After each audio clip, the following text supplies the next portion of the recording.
Hello friends, Arthur Woods here. Welcome. This is Communication 16014. The preparations for my upcoming launch to the Greater-Earth space station are in high gear, and we're hoping for a launch before the end of this month. Also, interest in the Greater-Earth art intervention has increased, and an exhibition and an upcoming major art event is currently under discussion. When confirmed, we will all become very busy here, and I will bring more on this exciting development when additional information becomes available. Now, the Geopolitical Observatory is functioning as expected and continues to deliver insightful information into what is going on our planet. I think you will agree that we are living in a very challenging time, and I want to mention some of the topics that have been added to the data stream this past week.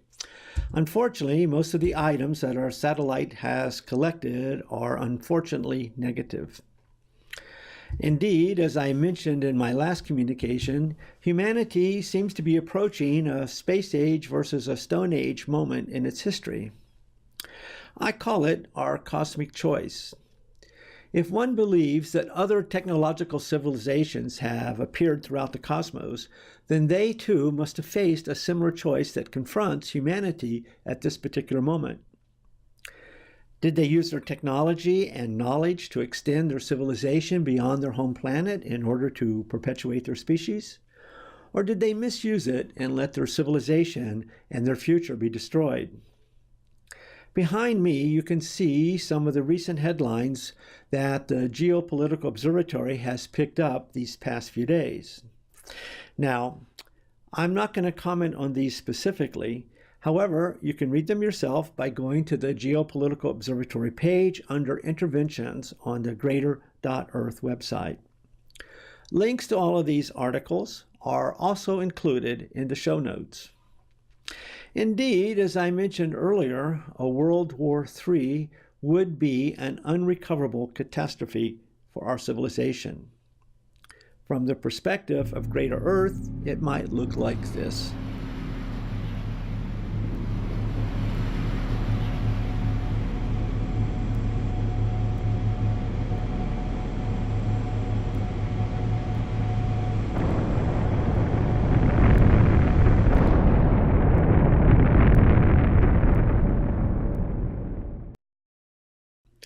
And the result might resemble these images from Syria, and here you see what a modern Stone Age would look like for the rest of us.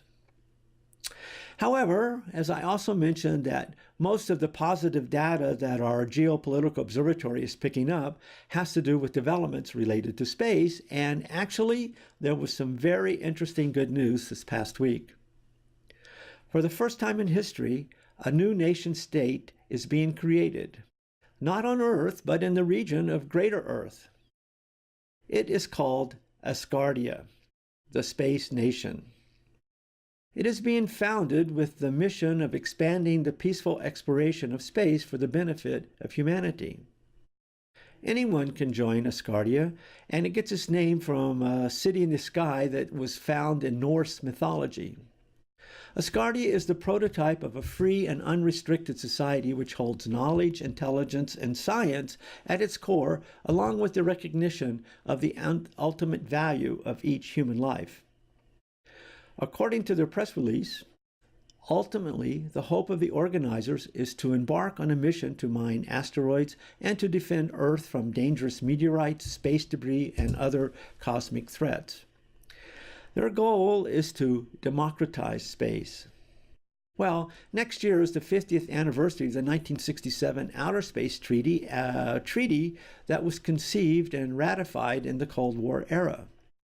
And there are currently several amendments and proposals being discussed to amend the treaty in the very near future. Thus, it will be very interesting to see how the Asgardia project develops, as there are formidable obstacles in international space law for the folks to overcome before this project can be realized. Actually, what they are advocating is a complete revisitation of the current space law framework. Eventually, they plan to become recognized by the United Nations as an official nation state, and then to grant citizenships to people whose countries permit them to have dual citizenship.